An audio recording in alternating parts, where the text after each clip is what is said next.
Good morning.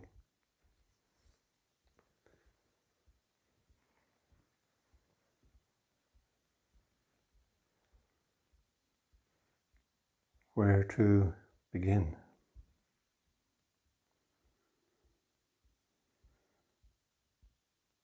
Well, it seems as though winter has come back.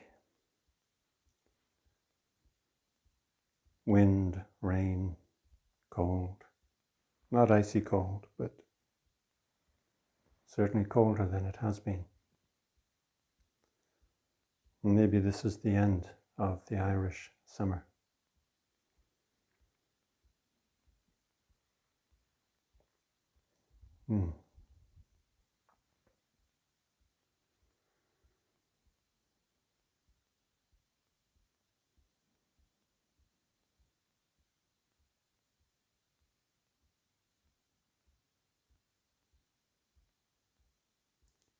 Freedom.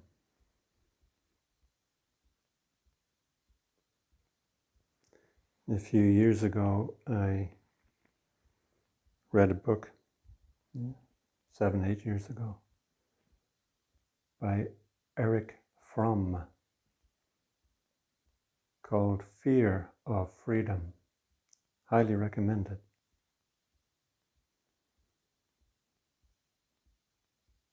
And in it, he is trying to explain why human beings succumbed to following Nazism.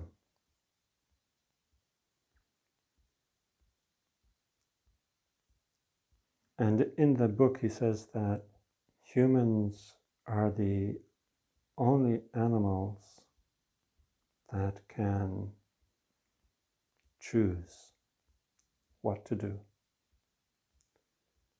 All other animals, he says, rely on instinct.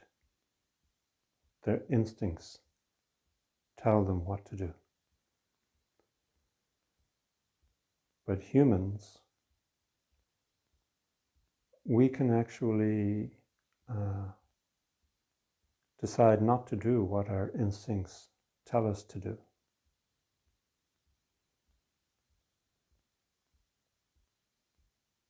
We can make a choice and do something different. Or our instincts are only part of the equation in making a decision. This freedom means that we have to take responsibility. And this freedom also creates an anxiety or stress.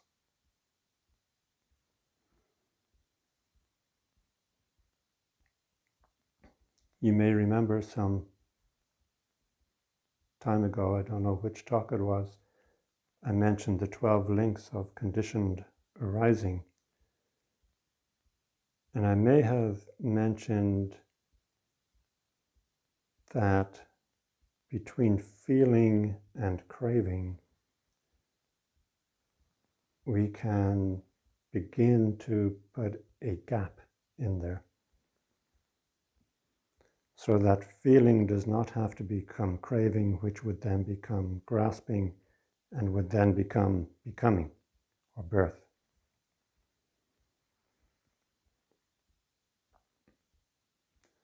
Through meditation practice, we can lessen our reactivity. And we create this buffer zone or sense, sense of spaciousness. The sense of spaciousness, which allows us to choose our response instead of simply reacting to the stimulus. So meditation can become a tool in developing our freedom.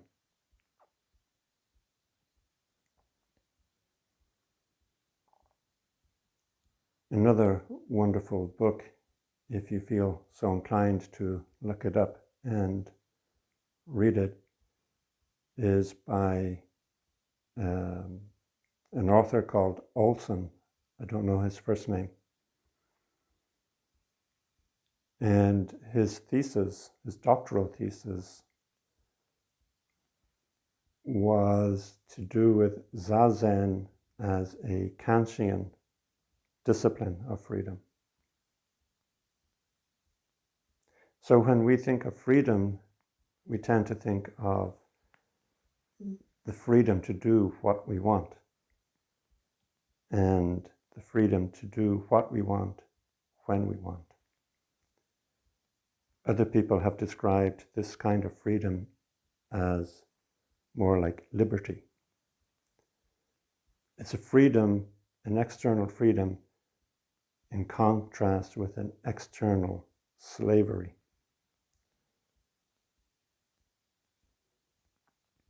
But Kant defined freedom as an internal thing. And that freedom requires an internal discipline to be maintained. And Olson's thesis was saying that Zazen, or Soto Zen practice, you have to be quite specific when you're formulating a thesis. He was specifically talking about Soto Zen practice. Doesn't mean that Rinzai Zen practice is not a discipline of freedom, just that for the purposes of his thesis, he was saying that Soto Zen practice is a discipline of freedom. So he was arguing, and perhaps the name of this book will come back to me during the course of the talk. He was arguing that Soto Zen practice meets the criteria to qualify as a Kantian discipline of freedom. So if you feel so inclined, look up Olson, Discipline of Freedom, Kant, and you might get it. But it's this notion that freedom is something internal and not simply a set of external conditions.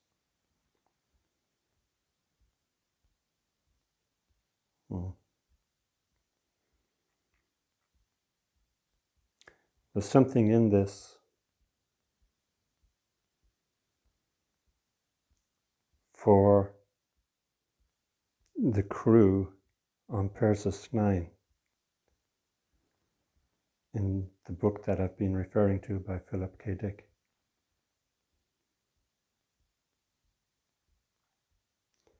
As the crew go in for one deep sleep after another and enter into a virtual reality, and the ship's computer generates that virtual reality. They come out of it when the planet that they were on breaks down, the computer simulation breaks down, and then they wake up. Part of the deal is that when they're in that virtual reality, they don't know that they are in a virtual reality. So it's a little bit like dreaming most of the time. When you're dreaming, you don't know that you are dreaming, but you are in the reality of the dream.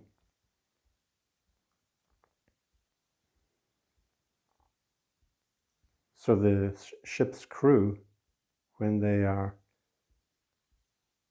in this virtual world, they are completely in it. They do not know that they are actually part of a ship that's circling a star without any engine power.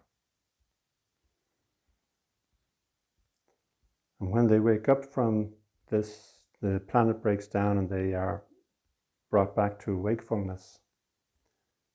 One of them realizes that he cannot do this again, that They are simply avoiding the reality of their situation. And he wanders off down one of the ship's corridors. It doesn't say where he goes. It could be that he is going to eject himself into space, or I like to think he's going to one of the rooms to meditate in. And that raises the question then, could they have told the ship to include a Zen temple on the next planet? Somewhere that they could go to meditate in. And if they did that, would their meditation be as good and as worthwhile as meditating on the ship? And these are unfathomable questions, and perhaps unnecessary.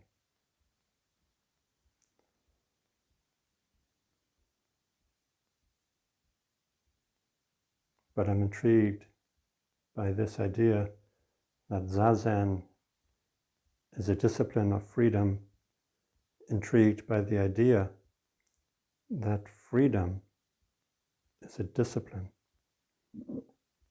not simply something that is given.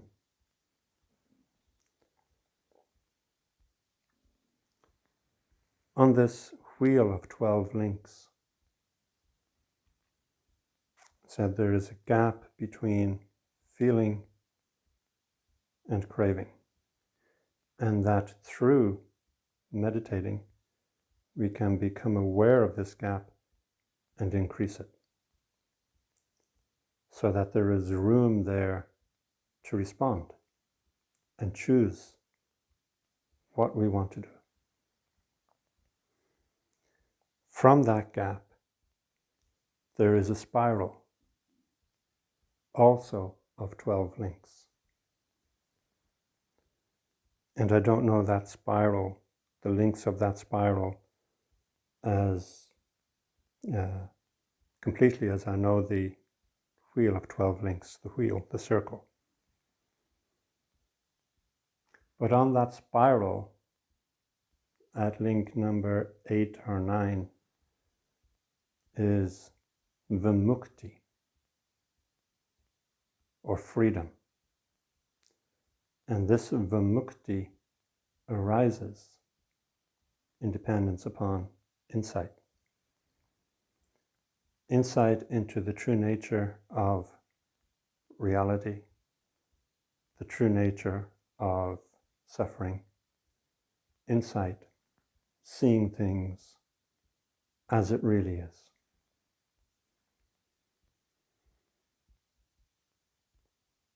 So this we could call as a deep psychological freedom, deep-seated psychological freedom. It is the freedom of being relieved from the burden of a misunderstanding.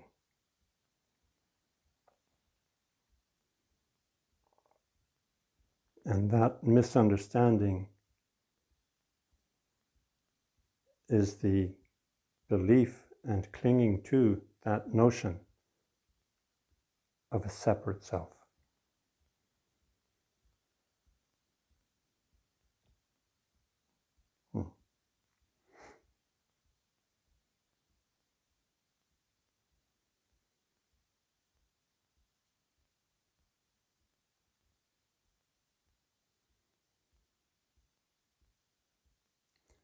So this practice of ours is an excursion into the waters of freedom,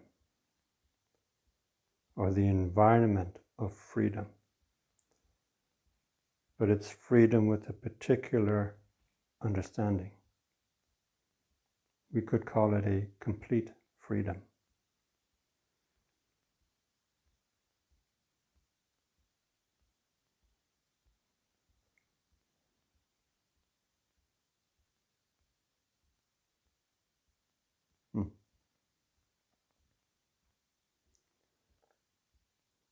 During the week, I've been watching some Netflix and watching some YouTube.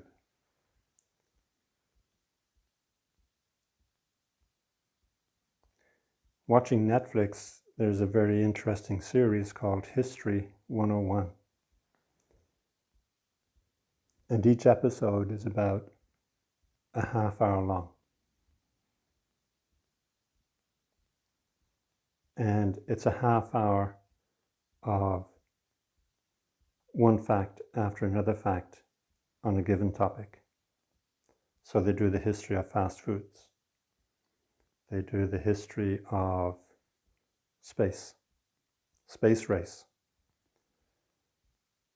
They do the history of China. And they do the history of robotics. The space race was very interesting. The Russians have a space station. Used to be the Soviet Union. And there was an astronaut in the space station when the wall came down. And the Soviet Union was in disarray. So this astronaut ended up having an extended stay in space. I don't know if people forgot about him or if they were just too discoordinated to say who was responsible for taking him, bringing him down, bringing him back. So he ended up staying there for almost a year. Remarkable that he was able to survive there. And when he went up, the Soviet Union was intact. And when he came down, the Soviet Union was not intact.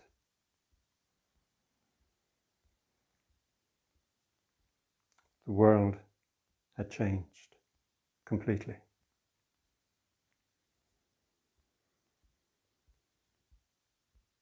So they do the history of the space, and then they do the history of robotics. And in watching that, I just had this sense that maybe someday computers will take over the world. Maybe they will surpass us. We already have software programs that can teach themselves and learn more than what they were programmed for. Well, they were programmed for learning. But the classical or the pop way of thinking about computers taking over is that they achieve some sort of self-awareness, self-consciousness. And with that, they decide to take over. But in watching this history of robotics, I had the thought, maybe computers will take over, but they will do it mindlessly, that is, without self-awareness. They will take over and they won't even know that they have taken over. You may wonder, how could they do that? To them, it would be like a game of chess.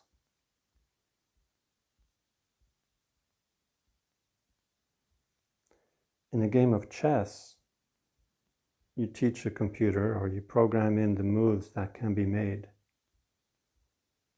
But then in order to make the game understandable to the computer, you give the king a very high value, so that when it calculates points, if I take this person's pawn and they take my knight, and then I take their rook, the end of the deal is I get more points than they do. But to ensure that the computer does not mistakenly give away the king, because that would be the end of the game, you give the king an amount of points that cannot be equaled by capturing all of your opponent's pieces, or they cannot capture the value of their king by capturing all your pieces. So it's never worthwhile to sacrifice a king. That's in chess. So maybe something like that, if they put that together and ascribe to themselves a certain value above everything else, they will mindlessly take over the planet. And then it may be us against them.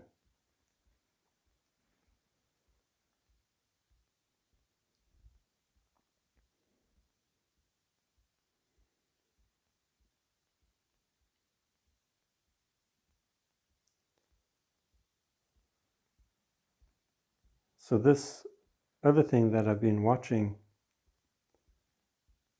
has been YouTube, and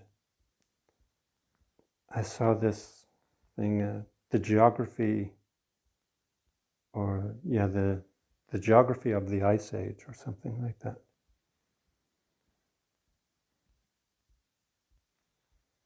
And that got me into looking up a little bit more about Ice Age.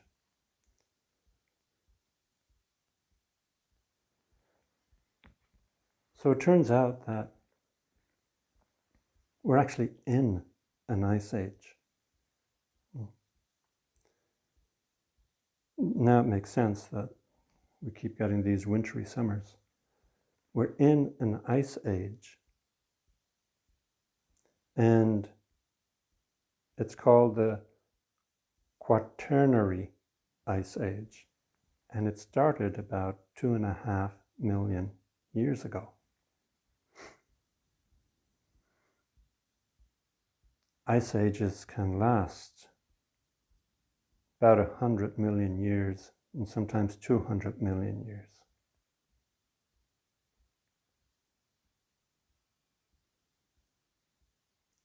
And scientists have been able to identify 5 major ice ages in the 4.5 billion year history of Earth.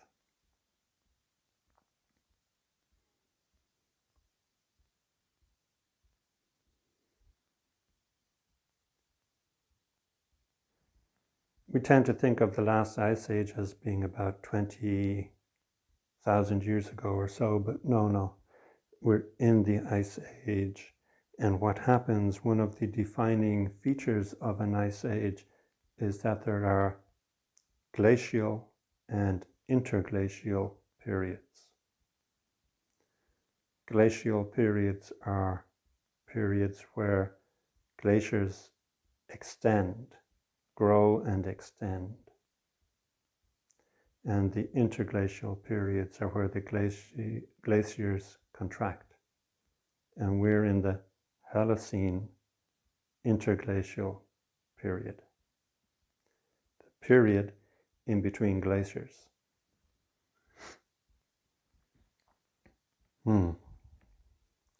Fascinating.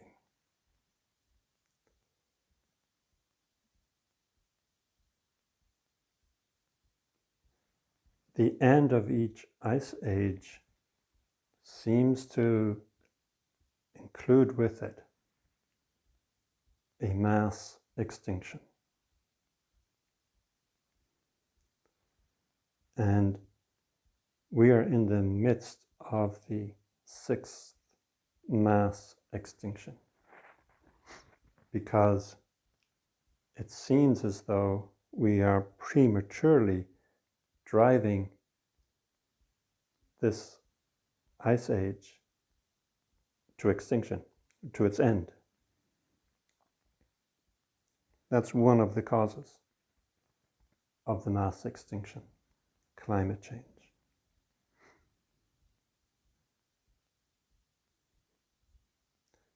Another cause of the extinction, of course, is our unbridled consumption of the Earth's resources.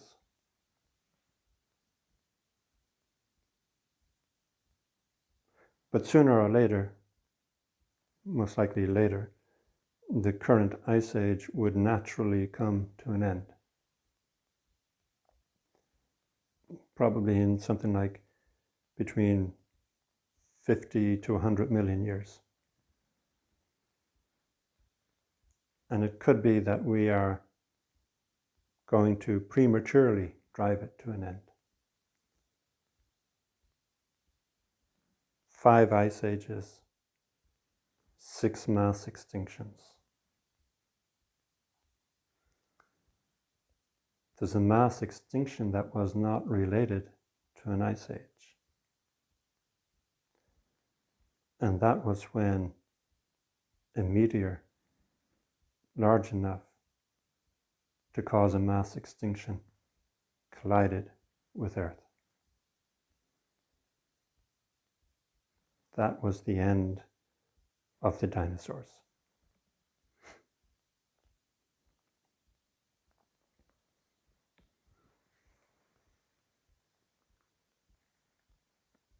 There was one animal that was around in the dinosaur period and didn't go extinct until, I forget what this one was, 50,000 years ago or 5,000 years ago. I'm almost sure they said 5,000 years ago. And this animal was related to the ancestor of the Komodo dragon. It was a dragon. And it lived in Australia. So the first humans arriving there 40 or 50,000 years ago would have encountered this beast. If you can imagine a Komodo dragon the size of a single-decker bus. What a surprise.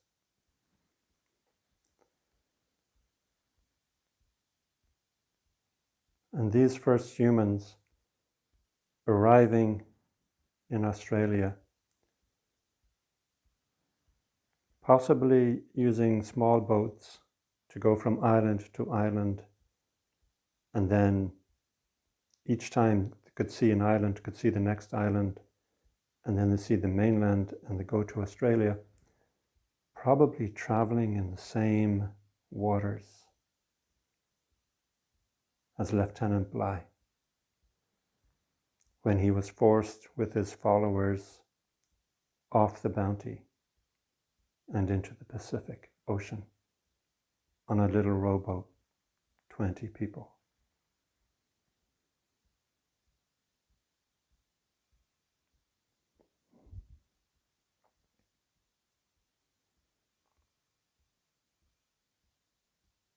So against this background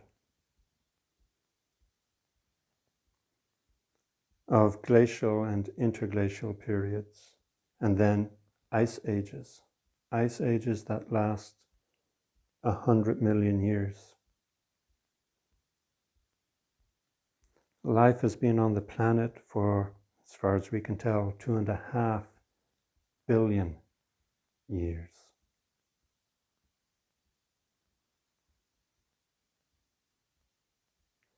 Countless species have come into being and gone extinct.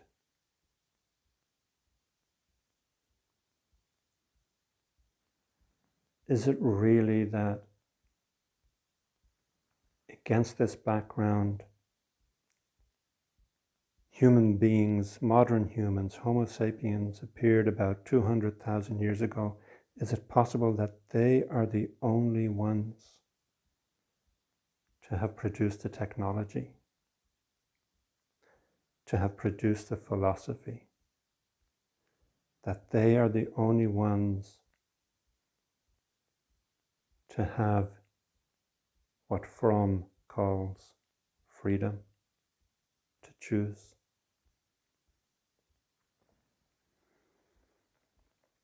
About 12,000 years ago, as the glacial period ended, humans started farming. And that farming led to a greater food supply, greater stability, and we say possibly the beginning of class society, where you would have a ruling class and a working class.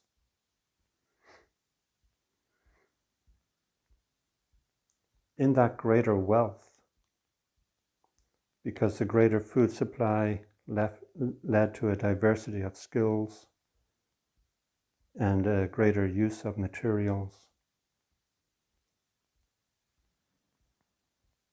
in that came art. The arts of writing, painting, music. And after about 10,000 years of that, maybe a little bit less, came philosophy, thinking, deep thinking, speculating.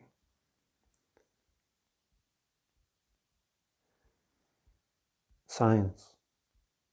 And this all led to, in a lot of cases, a greater expansion. The human foothold on existence became stronger.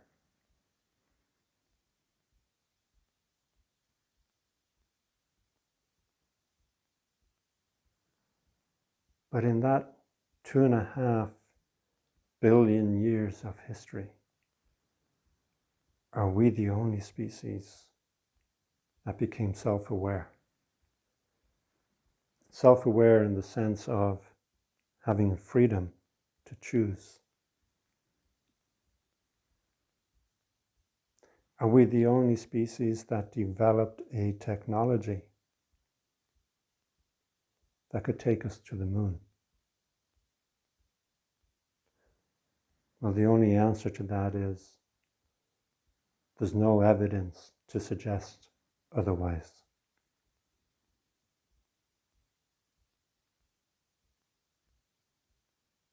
But when we see how intelligent dolphins, whales, dogs, horses, chimpanzees, orangutans, gorillas, when we see how intelligent these are, I can't help thinking it might be possible, definitely possible, that some other species developed along similar lines as to ourselves. Maybe they didn't develop the internal combustion engine or the mobile phone, but maybe they did develop art and philosophy and wondered about the nature of existence.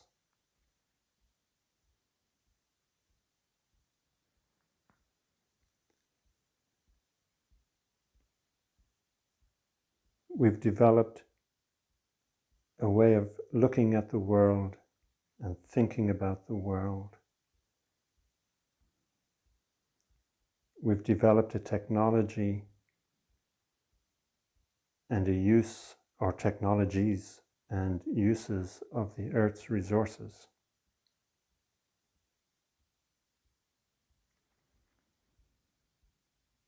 But the Buddha the Buddhist question, or the Buddha's question, was how does dukkha arise? How does dissatisfaction arise? And his approach was not speculation, but meditative introspection. Asking these questions: what is the nature of suffering? That was his guiding goal.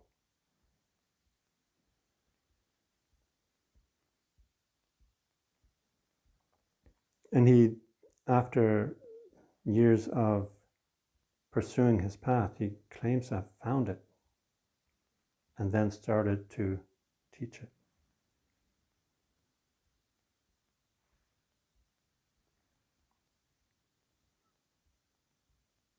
And meditation is a very important tool in that path.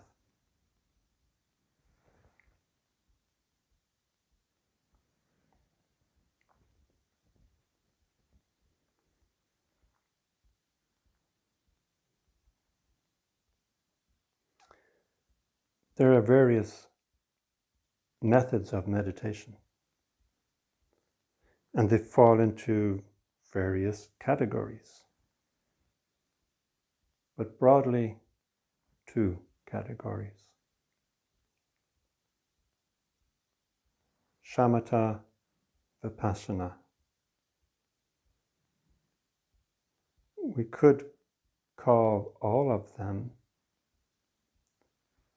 exercises in becoming. And this is particularly true of the meditation practices and the shamatha side of things, especially those meditation practices that explicitly have the term bhavana, or becoming, in them. The metta bhavana, karuna bhavana, upeksha bhavana, and mudita bhavana.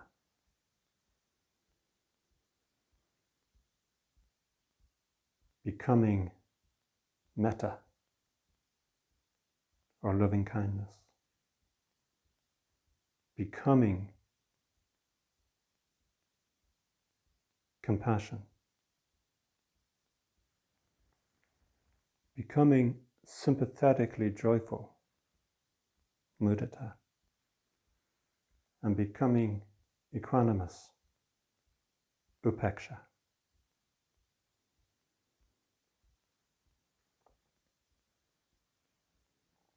We can choose to engage in these meditation practices of becoming.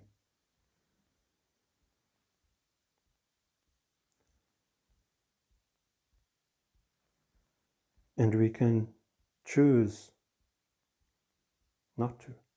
That is our freedom. In developing these practices, it is like we are cultivating certain mental predispositions, certain mental orientations. And these predispositions and orientations are helpful to ourselves and to those around us, conducive to our happiness and to theirs.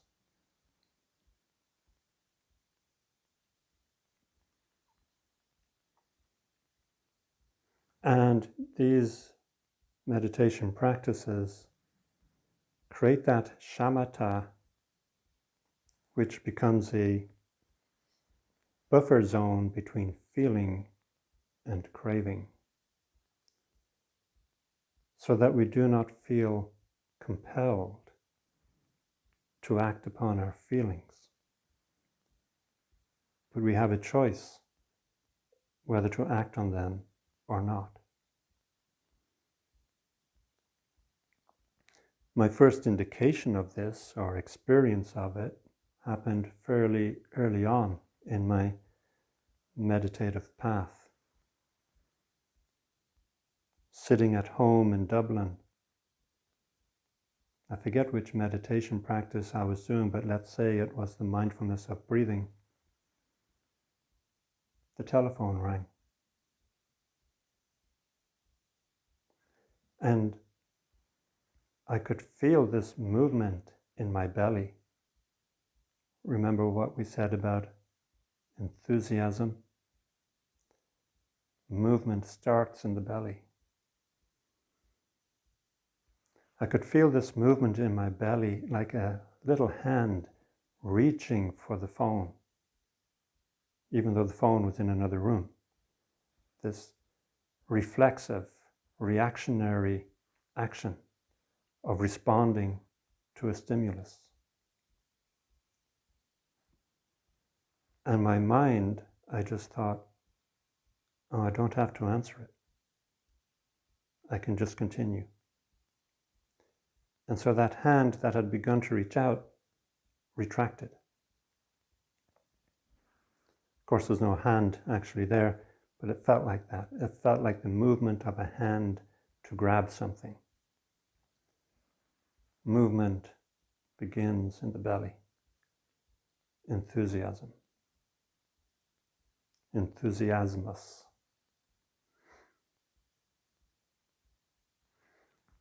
And so I continued to meditate while the phone rang.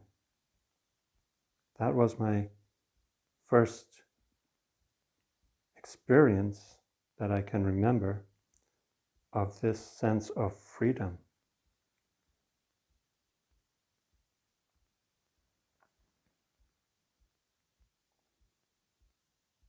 We don't have to respond. Or we do have to respond, but we don't have to react.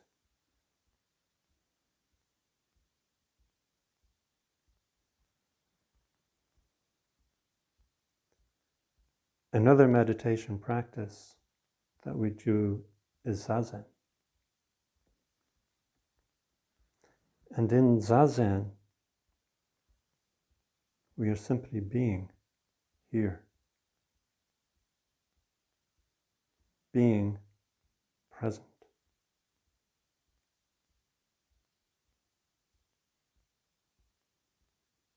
So the meditation practices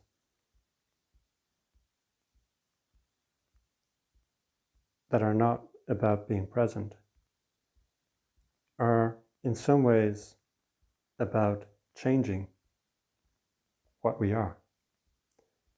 They are about becoming something different or better, cultivating something. In Zazen, we are simply being present. We become the present. The present becomes us.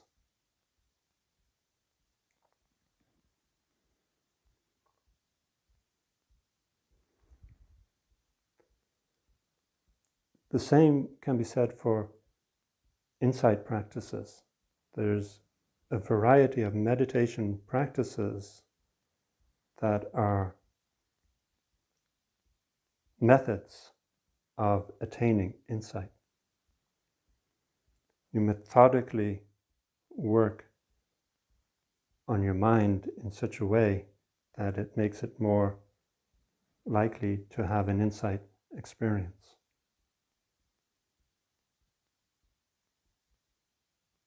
But in Zazen, we're simply making the effort to be present.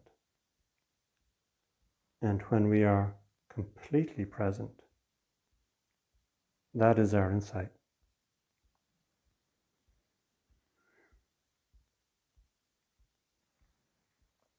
Norman Fisher said in an interview or in a talk Zen is the school that most emphasizes meditation.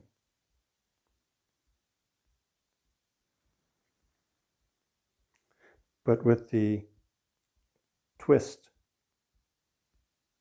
that whereas other schools see meditation as a means to become something else, Zen sees being itself as meditation.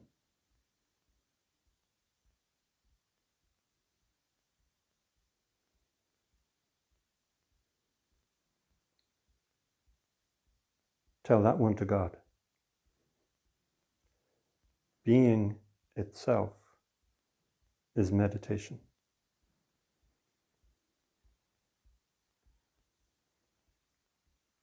Just to be.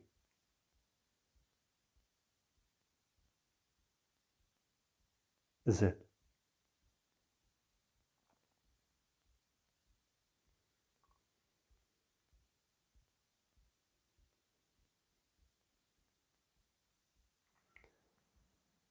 So the perfection of meditation can be understood as the perfection of being. Last week, I said, the perfection of patience and the perfection of energy can be subsumed into the perfection of becoming.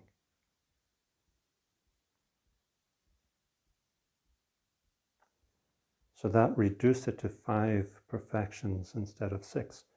But now I'm saying that the perfection of meditation can be described as the perfection of being.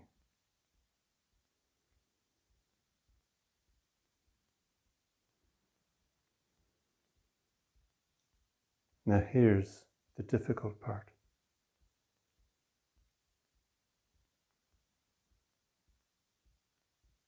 Being and becoming are the same.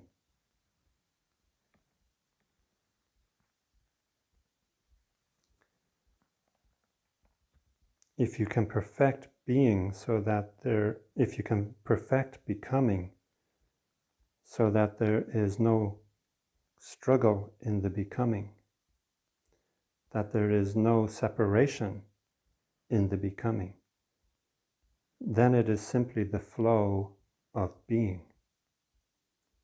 And so the perfection of becoming is being.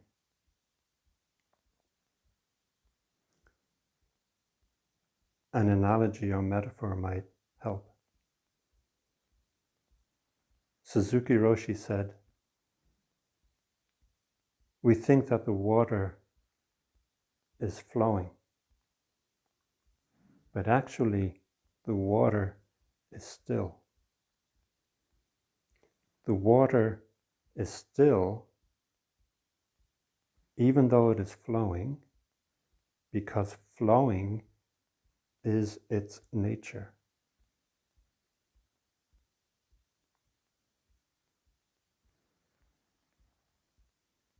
Our being remains being, even though we are becoming, because becoming is our nature.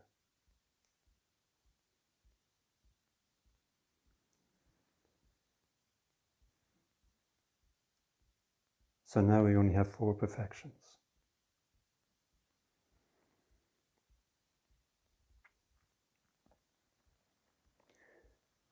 I have a friend in the States, and we've taken to writing to each other with pen and paper. And she writes beautifully, wonderfully. And she was describing to me her field trip to Northern California. This is with work. And her job is to take note of the variety of plant species that are growing in different areas. And so part of her trip took her to the ocean. And she noticed that there was a crowd of seals gathered around a dead puppy seal, which the dead puppy seal was bloody. Now, we've no idea of knowing what happened before this scene.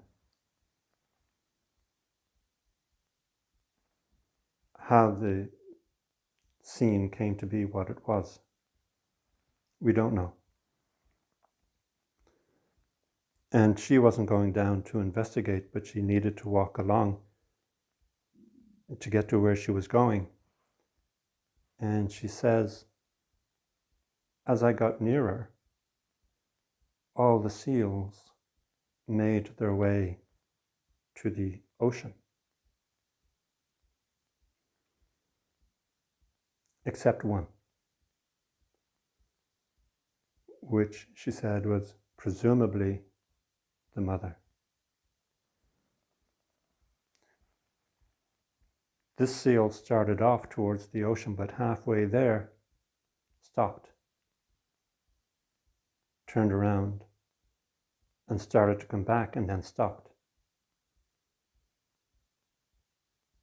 And then started to move back towards the ocean, and then stopped. And my friend said, assuming it was a her conflicting emotions broke my heart.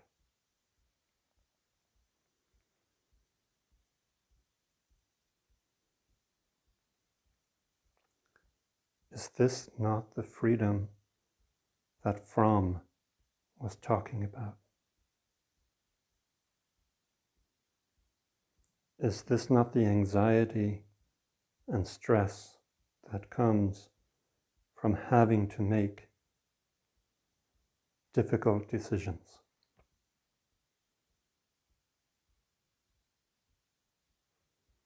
Moving towards the ocean out of a sense of fear, pursuit of safety, because a human is approaching. But not wanting to abandon this pup, even though the pup is dead.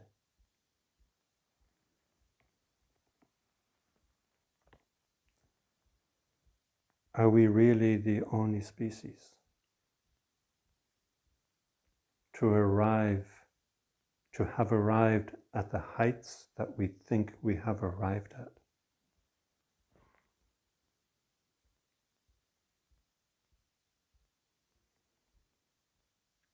This world is anguished.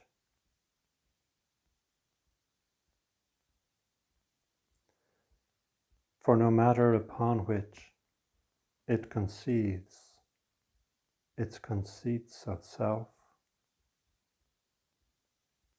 the truth is always other than that which it conceives. The world, whose being is to become other, is exposed to becoming,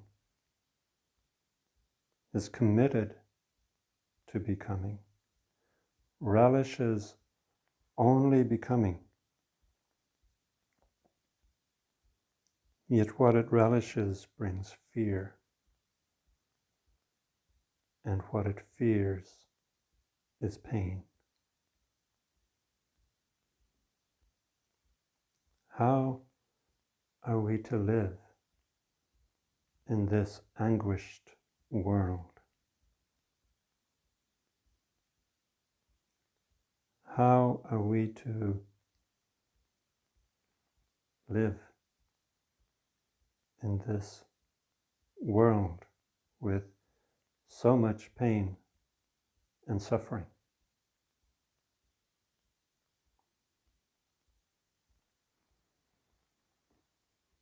My first meditation teacher portrayed it like this.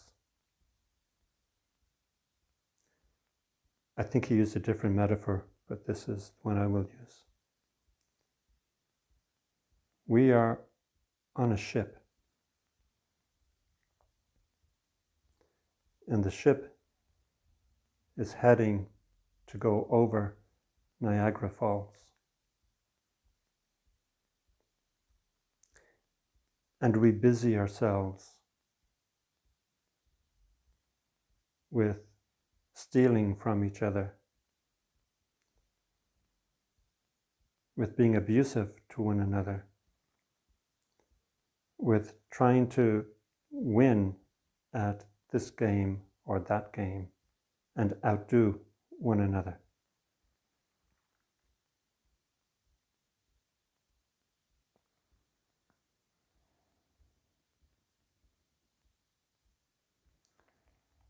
We are on a starship that's going around the sun and eventually will be consumed by the sun. What do we do? Do we spend our time playing virtual games? Or do we face up to the reality of where we are and resolve to treat each other with respect, with gratitude?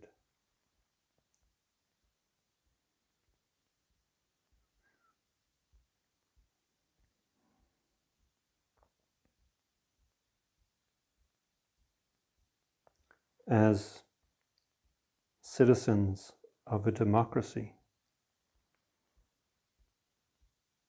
we presumably have some influence on government and on policy.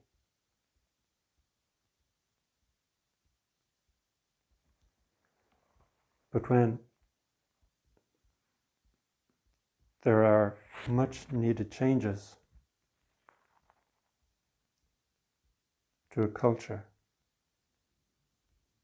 how do we go about affecting those changes so that they become less oppressive, less abusive, and more respectful? And how do we do that without losing our own dignity and sense of uprightness?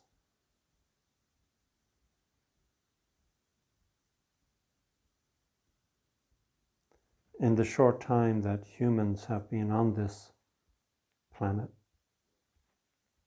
short relative to the geological time periods we've been talking about, a mere 12,000 years ago or so, we started our agricultural experiment. And a mere 300 years or so, we got to grips with the Industrial Revolution. And in that 300 years, we've managed to set ourselves on a course that could lead to the undoing of what we value most, or to the undoing of our enjoyable way of life. But in that time span, just from 10 or 12,000 years ago to the present, there's been so many upheavals in human society. one empire taking over another, one country subduing another, various systems of oppression and slavery.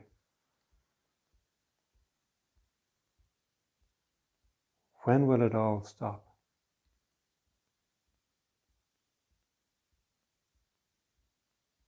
Perhaps never, or perhaps only when the world comes to an end. Perhaps only when human beings come to an end.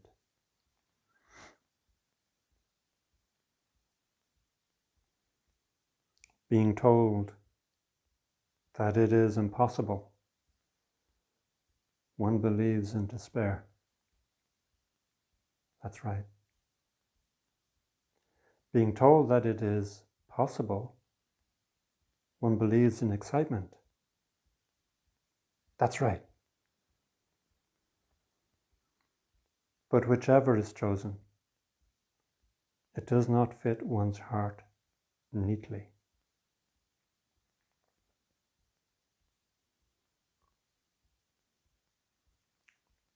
What is unfitting?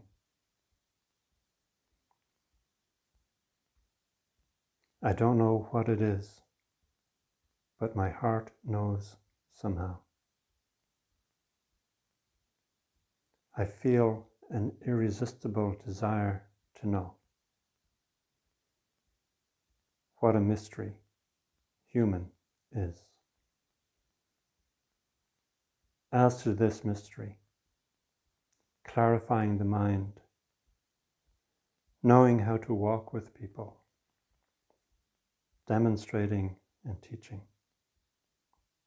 This is the Buddha. From my human eyes, I feel it's really impossible to become a Buddha. But this eye, seeing what the Buddha does, vows to practice, to realize and achieve continuity endlessly, forever, right here and now. Achieve continuity. This is living in vow. Herein is one's peaceful life found. Thank you all very much.